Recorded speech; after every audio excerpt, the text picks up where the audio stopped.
오늘은 종교개혁이 일어난 지 499주년 되는 종교개혁 기념주일입니다. 지금부터 500년 전에 16세기에 루터가 부교에 갇혀 있었던 그 신앙을 자유케 하고 또 해방케 하기 위해서 하나님 앞에 기도하고 또 소명을 받고 종교개혁이 시작된 그런 날입니다. 이 루터와 또 칼빈과 같은 이런 종교개혁자들의 이런 운동을 통해서 종교개혁의 불바람이 온 유럽을 덮게 되었습니다. 17세기에는 그 불바람이 이제 영국으로 건너가서 우리가 잘 알고 있는 영국의 청교도들이 이제 이 신앙을 가지고 하나님 앞에 경건한 생활을 하고 또 삶의 모범을 보이려고 열정을 가지고 신앙생활을 했습니다. 그러나 이제 이 영국 국교회의 핍박으로 말미암아 이제 이 영국 청교도들이 이제 미국 땅으로 이제 건너가서 미국의 청교도 신앙으로 그렇게 국가를 건설했습니다. 그런데 이 17세기 말에 이제 이 미국 땅에 이제 다른 신앙들이 들어오면서 영적인 침체기를 맞게 됩니다. 독일과 유럽에서 일어난 이성주의, 합리주의 이제 이런 신앙 때문에 그들이 갖고 있었던 그 열정적이고 순결한 순수한 신앙을 이제 잃어버리게 된 것입니다. 18세기가 들어서서 이제 이 침체기에 빠진 미국에 하나님께서는 조나단 에드워즈라는 목사님을 세우셔서 이제 미국의 영적 대각성 운동이 이제 일어나도록 그렇게 하나님께서 행하셨습니다. 당시 이 영적 대각성 운동은 영국과 또 유럽에 다시금 영향을 미치게 되었고 또 미국 전역에 있는 모든 교회들에게 영향을 미치게 되었습니다. 그래서 그 당시 미국이 영국의 식민지로 되어 있었는데 이 영적 대각성 운동 때문에 미국 사람들의 마음이 하나로 모여졌고 결국 영국으로부터 독립전쟁을 하는 그런 일을 생기도록 한 원인 그 중에 하나가 바로 이 영적 대각성 운동이었습니다. 오늘 이 시대에도 하나님께서는 우리 가운데에 영적 대각성이 필요하다고 말씀하고 있습니다.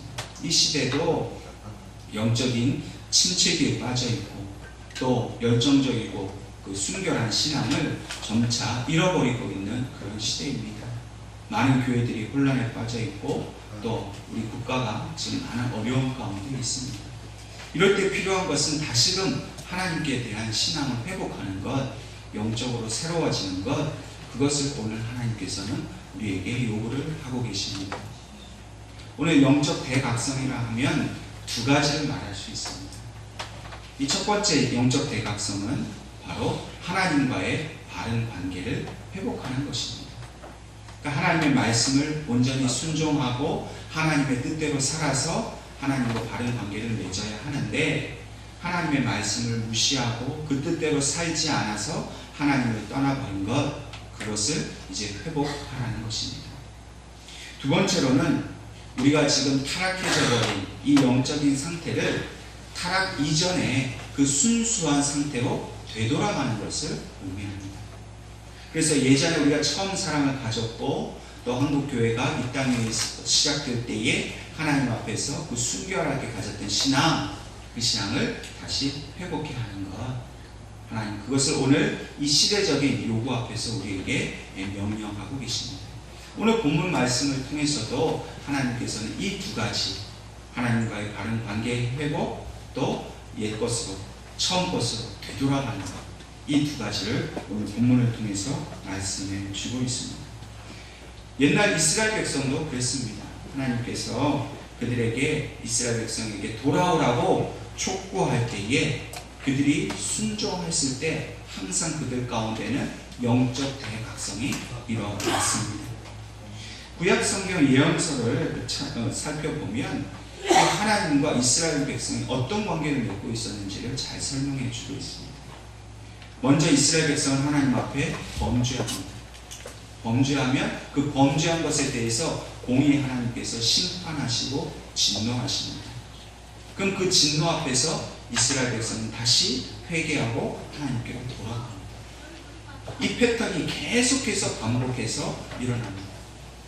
죄를 짓고 진노하시고 회개하고, 또 죄 짓고 또 진노하시고 회개하고 회복해 하시는 일들이 계속해서 일어나고 있다는 거예요. 하나님은 진노만 하시는 것이 아닙니다. 물론 공의의 하나님이시기 때문에 이스라엘 백성이 범한 죄에 대해 철저하게 심판하십니다. 그러나 동시에 사랑의 하나님이시기 때문에 그 택한 자기 백성을 끌어안으시고 또 회복시켜 주시는 모습을 보여주셨습니다.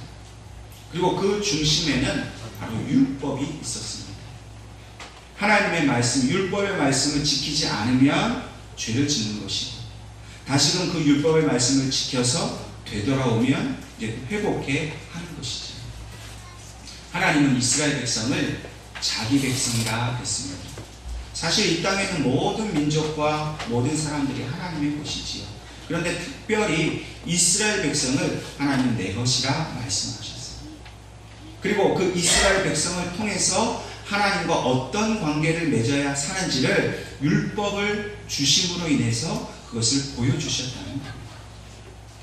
율법의 핵심은 뭐냐면 결코 너희의 하나님을 버리지 말고 이방 민족과 섞이지 말아라 하는 것이 그 핵심입니다.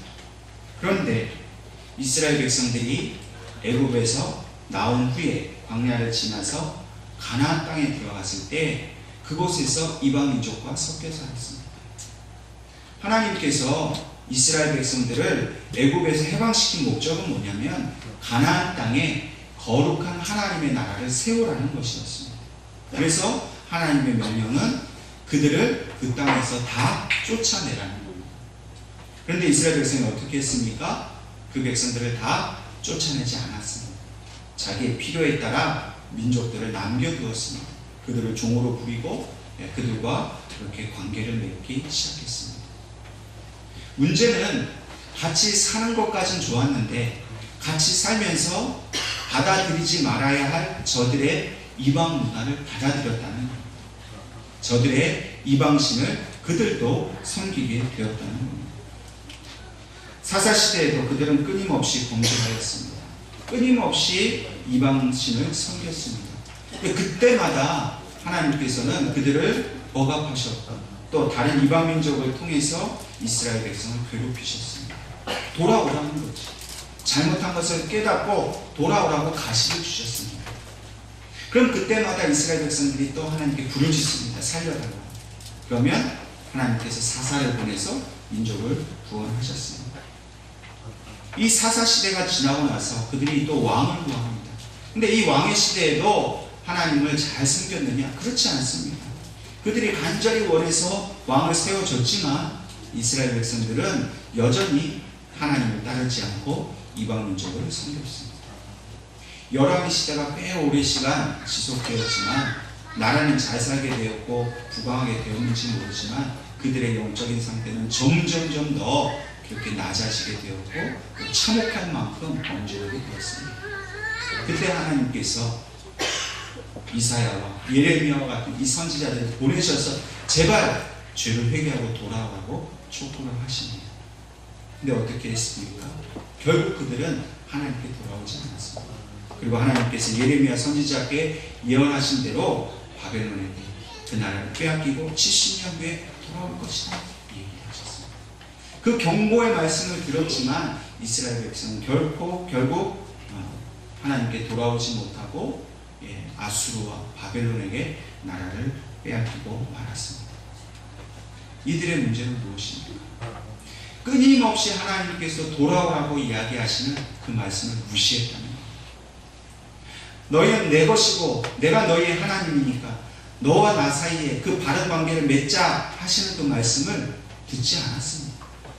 하나님을 나의 하나님으로 섬기지 않고 자꾸만 이방신들을 자기 하나님이라고 그렇게 섬기게 되었습니다. 하나님과의 바른 관계가 끊어지니까 결국 나라까지도 빼앗기고 자신들의 모든 삶의 터전을 빼앗기는 그런 멸망의 상태가 되었습니다. 그들은 이방인들과 계속 교제하며 살면서 이방 문화를 더 그리워했습니다. 본래 이스라엘 백성은 유목민입니다. 그래서 양을 끌고 다니면서 좋은 풀이 있는 곳을 찾아서 늘 떠나는 삶을 살아야 했습니다. 안정되지 않았습니다. 그 어디에 풀이 있는지 모르니까 항상 기도하면서 하나님께 절박하게 매달렸습니다. 근데 이제는 그것이 싫다는 겁니다. 이방 문화는 농경 문화를 기본으로 하고 있습니다. 그러니까 가만히 앉아서 이제 씨 뿌리고 물 주고 그저 잘 가꾸면 이제 열매를 맺습니다. 많은 열매를 맺습니다. 양들도 더 이상 끌고 다닐 필요 없습니다. 거기서 나오는 풀을 먹여서 그냥 집에서 키웁니다. 가만히 앉아 있어도 저절로 잘 먹고 잘 살게 되니까 이제는 절박하게 이렇게 풀을 찾아 떠나는 삶이 싫어진 겁니다. 하나님은 광야에 계시는데 더 이상 광야로 가기 싫고 이제는 내 집에 평안하게 집도 좋은 집 짓고 좋은 차 타고 그저 배불리 먹고 좀 여유있게 살고 싶은 그 육신의 욕망을 따라 살았기 때문에 그들이 결국은 하나님을 버리게 되었고 오늘 본문의 말씀처럼 이제는 내 거룩한 이름이 너희 때문에 더럽혀졌다고 그렇게 말씀을 하시는 것입니다. 오늘 하나님께서 우리에게 주신 이 본문의 말씀은 이러한 우상 숭배와 더러운 죄악에 더럽혀져 있는 이스라엘 백성들에게 영적 각성을 촉구하시는 그러한 말씀입니다. 본문은 하나님께서 에스겔 선지자에게 주신 말씀입니다. 이 에스겔은 본래 제사장입니다. 이 바벨론이 이 유다 왕국을 멸망시키고 난 다음에 첫 번째로 한 일이 바로 이 유다의 사회 지도층을 바벨론으로 포로로 잡아가는 일이었습니다. 에스겔이 제사장이었기 때문에 사회 지도층으로 분류되어서 바벨론으로 포로로 끌려갔습니다. 그리고 남아있는 그 예루살렘과 유다 땅에는 다른 이방 민족을 이주를 시켜와서 그 민족을 이제 혼합주의 정책을 쓴 겁니다. 그래서 민족의 어떤 정체성을 이제 없애버리려고 그런 정책을 쓴 것이죠. 에스겔과 수많은 이 유대의 지도자들이 바벨론으로 끌려와서 살면서 또 그들의 문화와 그들의 모든 것을 배워서 또 바벨론과 동화되게 하려고 그렇게 만든 것입니다. 그때에 이 에스겔이 갈대아 땅 그발강파라는 곳에서 하나님의 음성을 듣게 됩니다. 하나님의 진노의 말씀을 듣게 됩니다. 너희가 어떻게 나의 이 거룩한 이름을 버려서 너희가 이렇게 포로가 되고 이런 비참한 삶에 살게 되었는가. 오늘 본문의 말씀을 통해서 내가 너희를 위한 것이 아니라 나의 거룩한 이름, 영광스러운 이름을 회복하려고 내가 그러는 것이다 말씀하십니다. 여러분, 하나님 우리의 아버지입니다. 우리가 잘못하면 누가 욕을 먹습니까? 하나님이 욕을 먹습니다. 자녀가 어디 나가서 아주 잘못을 하면 그를 아는 사람들이 손가락질합니다. 누구누구의 집 자식이 이러이러한 일을 잘못했다. 사실 그 아이 입장에서 억울하죠. 내가 잘못한 건데 결국 그 흉을 누가 보게 됩니까? 내 부모가 보는 것이죠. 부모와 자식 간에는 자식이 잘못하면 부모가 욕을 먹게 되어 있습니다.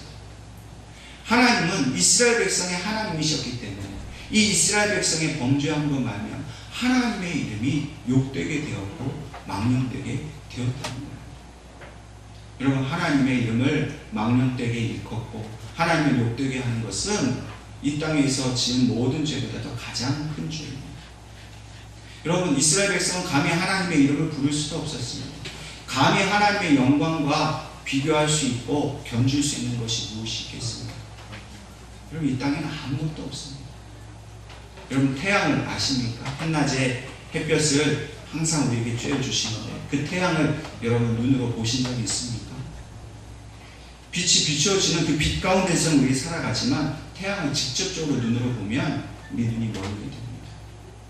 하나님이 만드신 피조물인데 그 피조물을 쳐다보는 것만으로도 우리의 눈을 잃게 되고 우리의 삶을 잃게 됩니다. 그렇다면 그 태양보다도 비교할 수 없을 만큼 찬란하게 빛나시는 하나님의 영광이 어떻게 이 미개하고 이 어리석은 인간의 행위 때문에 그 영광이 가려질 수 있겠습니까? 그럼 그 영광 앞에 서 있으면 아무리 의인이라 할지라도 그 갖고 있는 연약함 때문에 다 사그라질 수밖에 없습니다. 도무지 건널 수 없는 그 하나님의 영광의 자리에 우리 나아갈 수 없어. 우리 죄 때문에. 누가 그 하나님 영광 앞에 우리를 서게 하셨습니까? 예수님께서 자기 몸을 찢으심으로 우리로 하나님의 영광 앞에 설 수 있는 하나님의 자녀가 되게 하셨어요. 이스라엘은 율법을 통해서, 그 율법의 의를 통해서 하나님의 영광의 자리에 나아갈 수 있었는데, 그들이 율법을 버림으로 인해서 하나님의 영광을 가리고 욕되게 하고 또 자신들도 죄악에 빠져서 죽을 인생이 되었다 하는 것입니다. 로마서 1장 23절 말씀에 썩어지지 아니하는 하나님의 영광을 썩어질 사람과 새와 짐승과 기어다니는 동물 모양의 우상으로 바꾸었습니다. 사도 바울은 그 옛날 이스라엘 백성이 하나님을 버린 것을 이렇게 비유하고 있습니다. 도무지 영원하고 찬란한 그 하나님의 영광을 사람과 새와 짐승과 기어다니는 동물 모양의 우상으로 바꾸었습니다. 그러면 하나님 얼마나 높고 위대하신 분인데 그 인간의 연약한 것과 바꿨다는 것, 얼마나 큰 소명입니다. 얼마나 잘못된 잘못입니다. 오늘 하나님께서는 이 시간 이곳에 우리 예언교회를 세워주시고 우리 예언교회 성도들을 모아주시어서 오직 한 가지를 원하고 계십니다. 그것은 바로 하나님의 이름을 회복하는 것, 하나님의 영광을 회복하는 것. 여러분, 이 시대에 하나님의 영광을 가리는 일들이 얼마나 많이 있습니까? 하나님의 영광을 위한다고 모였지만은 하나님의 영광을 돌리고보다는 자기 영광을 드러내려고 혈안이 되어 있는 교회들이 너무나 많습니다. 하나님의 영광을 떠나보낸지 누가 더 교회에서 높은 사람이냐, 누가 더 교회에서 주인 되는 사람이냐, 얼마나 많은 교회들이 다투고 분열되고 싸우고 있습니다. 그 사람이 뭔데요? 자기가 가진 것이 뭐가 그렇게 대단하길래 하나님의 영광을 보려고 자기가 그 교회에서 힘 있는 사람 되겠다고 그렇게 싸우는 것이 오늘 우리의 모습입니다. 인간은 종교다원주의와 범신론을 통해서 하나님의 유일성과 절대성을 버리게 되었습니다. 미국의 수많은 교회들이 처음에 그 청교도의 그 아름다운 신앙 위에 세워져서 대한민국과 또 수많은 나라에 복음을 전할 만큼 그렇게 열정적으로 하나님을 사랑했던 교회가 어느 순간부터 종교다원주의에 빠지게 되어서 몰락하게 되었습니다. 제가 미국에 있을 때 그 뉴욕에 바로 그 강을 건너는 뉴저지라는 곳에 제가 살고 있었는데 거기서 그때 하는 말이 그거였어요. 그 뉴욕에는 아주 오래되고 유명한 신학교가 있습니다. 우리 선배 목사님들이 그 신학교를 졸업한 분들이 많았어요. 왜냐하면 그 당시에 그 신학교가 참 훌륭한 학교였고 또 거기서 교육받으신 목사님들이 전 세계에서 참으로 귀한 신학을 잘 전파했습니다. 지금의 한국교회를 잘 이끌어가신 이 훌륭한 선배 목사님들이 다 거기서 좋은 영향을 받으셨어요. 그런데 이제 그 신학교가 타락하고 범죄해서 그 중에 있었던 이야기가 뭐냐면 그 신학교 교수들은 이렇게 얘기한다는 거예요. 저들이 믿는 하나님은 이런 하나님이다. 신학교 교수라면 하나님을 자기 하나님으로 삼아야 되지 않습니까? 우리가 믿는 하나님은 이런 하나님이라고 가르쳐야 되지 않겠습니까? 근데 더 이상 나의 하나님이 아니라 저 몇몇 광신도들이랑 믿는 저 하나님은 이런 하나님이라고 이론적으로 설명하고 있다는 거예요. 그럼 미국은 이민정책으로 인해서 수많은 민족들이 함께 모여 사는 그런 혼합국가입니다. 이민자들이 서로 모였기 때문에 인종의 차별 없이 평등하게 살아야 되는 건 옳지만 문제는 그들의 종교까지도 다 인정을 해버렸다는 거예요. 그래서 교회를 다녀도 힌두교면 어떠냐, 이슬람교면 어떠냐, 그냥 구원받으면 되지 않느냐, 이렇게 교회들이 이제 변질되었다는 것입니다. 여러분, 오늘날 한국도 미국의 전철을 지금 밟아가고 있습니다.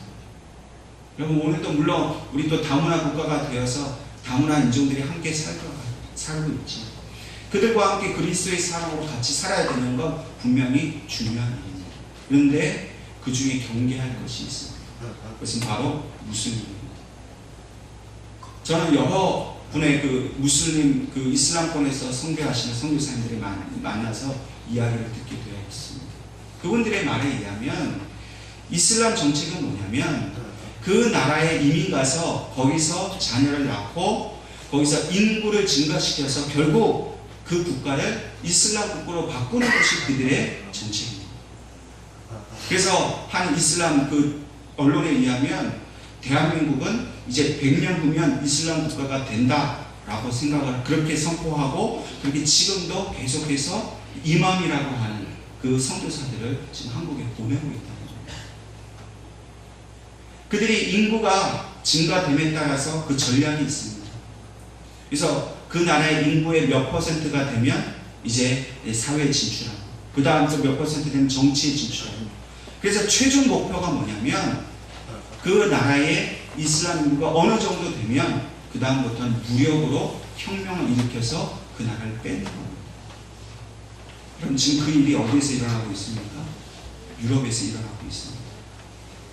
여러분 유럽에서 일어난 그런 테러들이 다 자국민에 의해서 일어나는 겁니다. 누가 외부에서 온 게 아니라 그 땅에 사는 사람이 그 국민이 테러를 일으킵니다.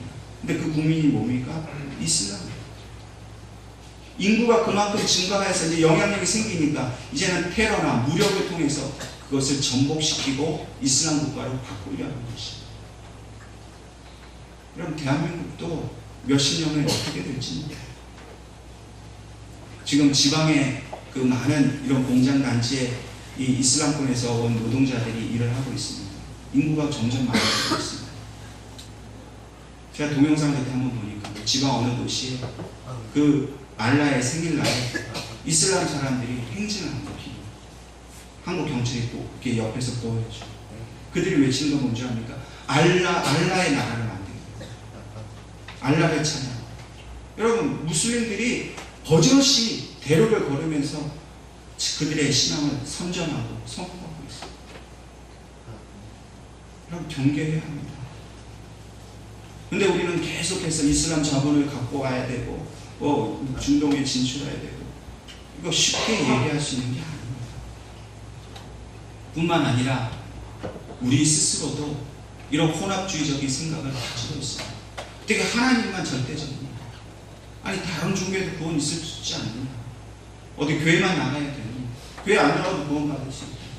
아니요.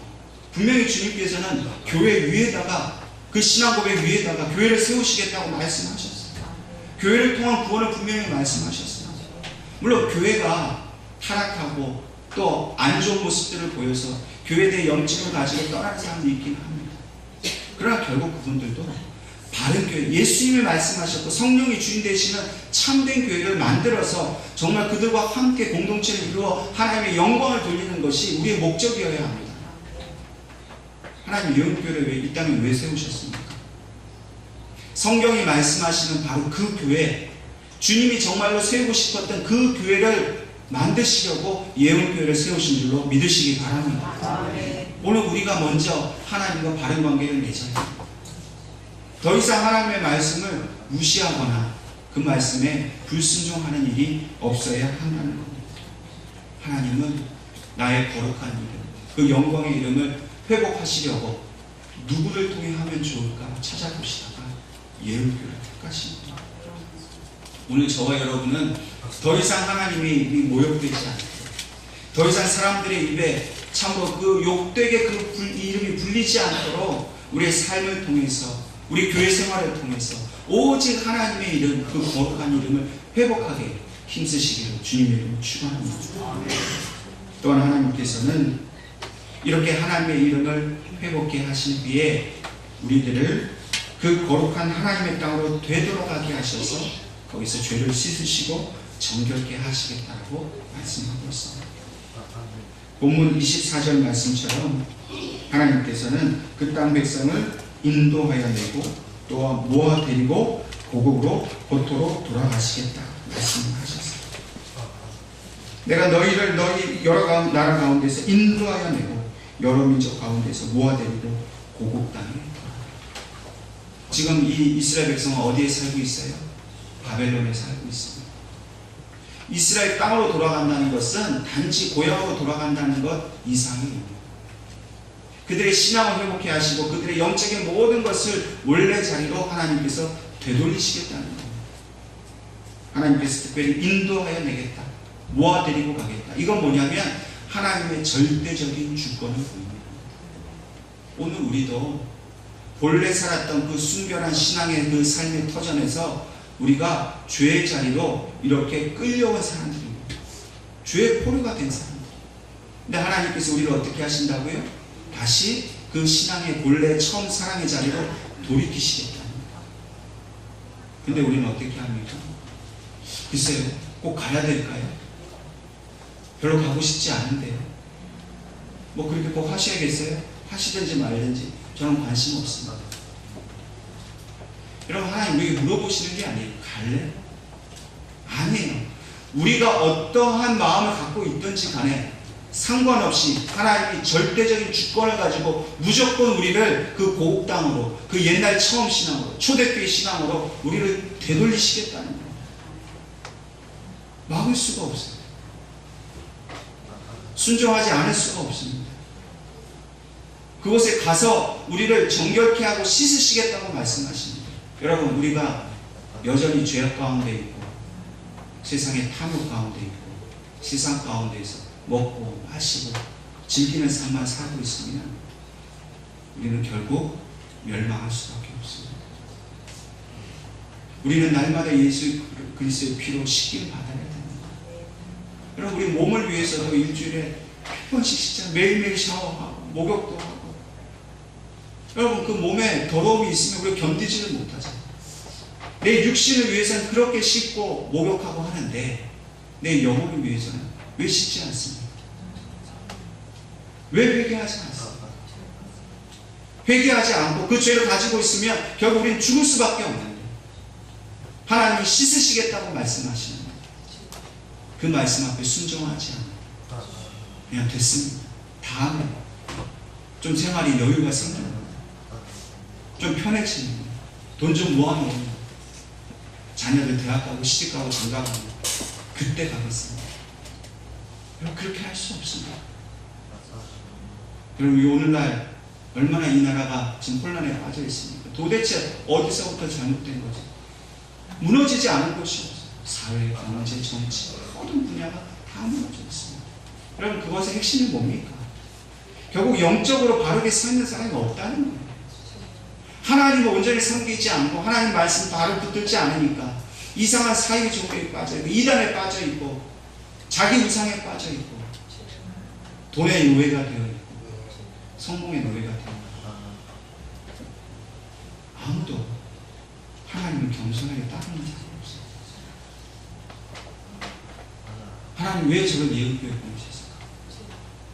왜 저와 여러분이 오늘 이 시간 이 딱딱한 말씀을 붙들고 이렇게 실험하고 있어요?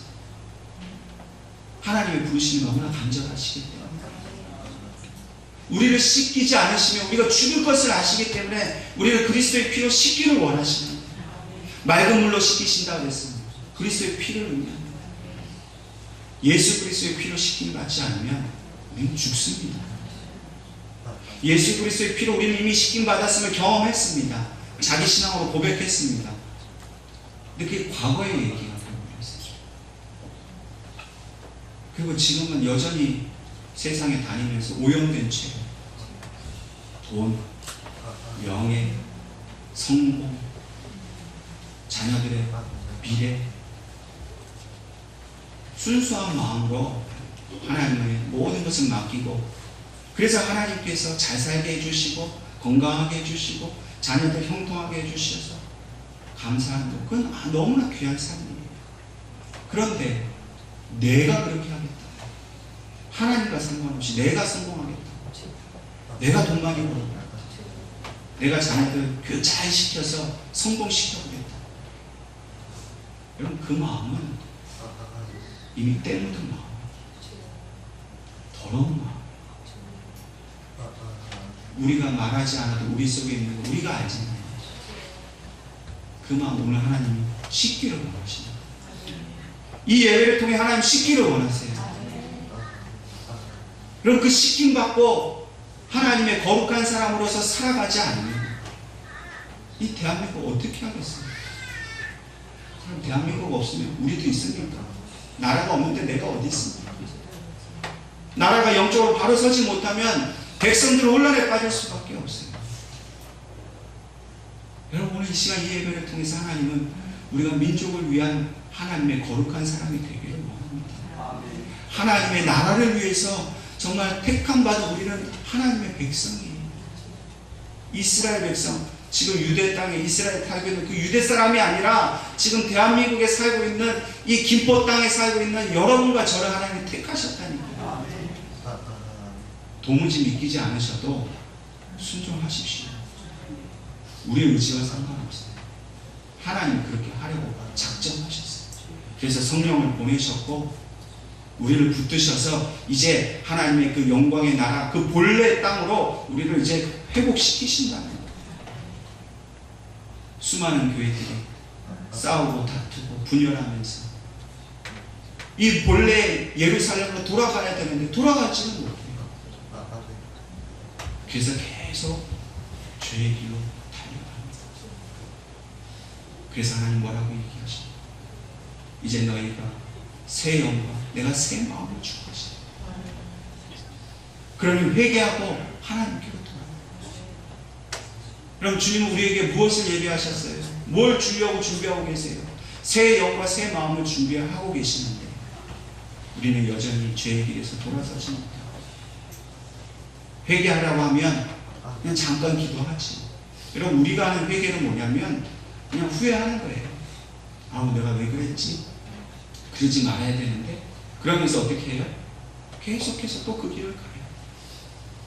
죄의 길을 계속 가면서 자꾸만 한 번씩 서서 회개합니다.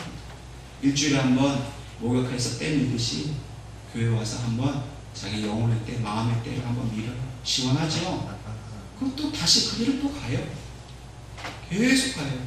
그럼 그 길 끝에 뭐가 있습니까? 멸망이 있어요. 그 길 끝에는 절벽이 있어요. 여러분, 눈앞에 절벽이 있는 걸 알고 그 길로 달려가는 사람 누가 있습니까? 회개는 뭡니까? 그 절벽이 있음을 알기 때문에 돌아서는 겁니다. 다시는 가지 않는 거예요. 하나님 오늘 우리에게 회개를 촉구하십니다. 그래서 우리가 다시는 그런 자신의 탐욕의 길, 자기만 옳다라고 믿는 그런 이기적인 신앙, 자기 경험을 의지하는 것, 하나님 말씀보다 내 신앙이 먼저라고 생각합니다. 그거 완전히 바꿔야 돼요. 새 마음과 새 영을 부어주신다는 것은 우리의 모든 걸 다 바꾸신다는 뜻이에요.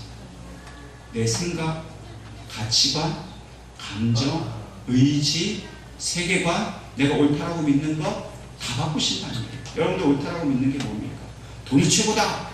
만약 그 마음을 여러분이 갖고 계시다면 하나님께서 이 시간 새 영과 새 마음을 주셔서 여러분 돈이 최고다는 마음을 버리게 하실 줄도 있습니다. 그 가치관이 바뀌는 거예요. 회개는 삶의 방식을 바꾸는 거예요. 많은 분들이 하나님 말씀을 순종하기보다는 자기 경험에 의지한 신앙을 가지고 있어요. 그게 옳다라고 생각해요. 그게 믿는 거라고 생각해요. 제가 목회를 해오면서 어떤 분들에게 이 좋은 신앙적 권면을 합니다. 그럼 뭐라고 하냐면 그거 아닙니다. 제 신앙은 그런 게 아닙니다. 저는 요것만 할 겁니다. 자기 신앙이 있는 거예요. 막 그 미국에서 목회할 때 헌금이 이렇게 올라옵니다. 헌금 그 봉투 뒷면에 뭐라고 썼냐면 교회는 이렇게 해야 되고 저렇게 해야 되고 이렇게 하는 게 좋겠다. 가끔씩 그런 게 올라와요. 내가 생각하는 그 믿음을 존중하는 나만 없는 거예요. 여러분, 그 교만이에요. 그건 더러움이에요. 그건 죄예요. 누가 옳습니까? 이 땅에 누가 옳습니까? 옳은 분은 하나님밖에 없어요. 우리는 다 나는 틀렸다, 나는 죄인이다, 겸손히 엎드려야 돼요. 근데 너무나 한국교회 교인들은 자기 신앙을 보지 않아요. 본질적인 것도 아니에요. 예배를 이렇게 드리면 어떻고 저렇게 드리면 어떻습니까? 그 순서 하나 때문에 뭐는 하면 되고 하면 안 되고 그거 안 맞아서 다투고 싸워요. 예배 본질은 뭡니까?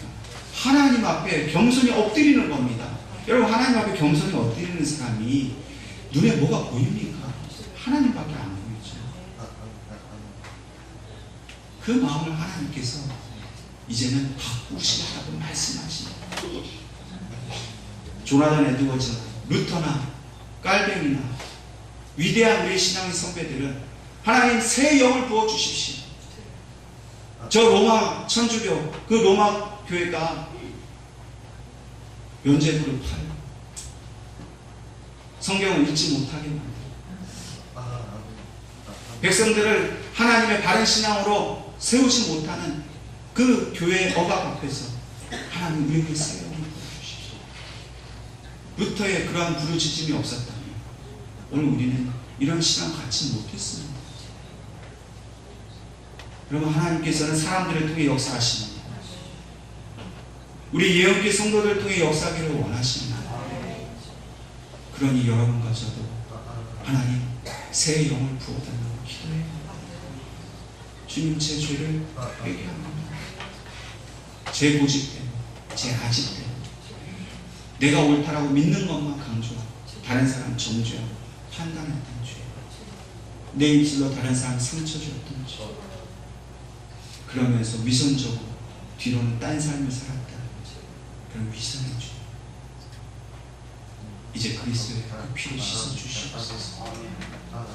그리고 이 시대를 향해서 정말 하나님이 원하시는 그 나라를 만들기 위해서 여러분과 제가 하나님 앞에 새 영으로 나아가시길 주님의 이름으로 축원합니다.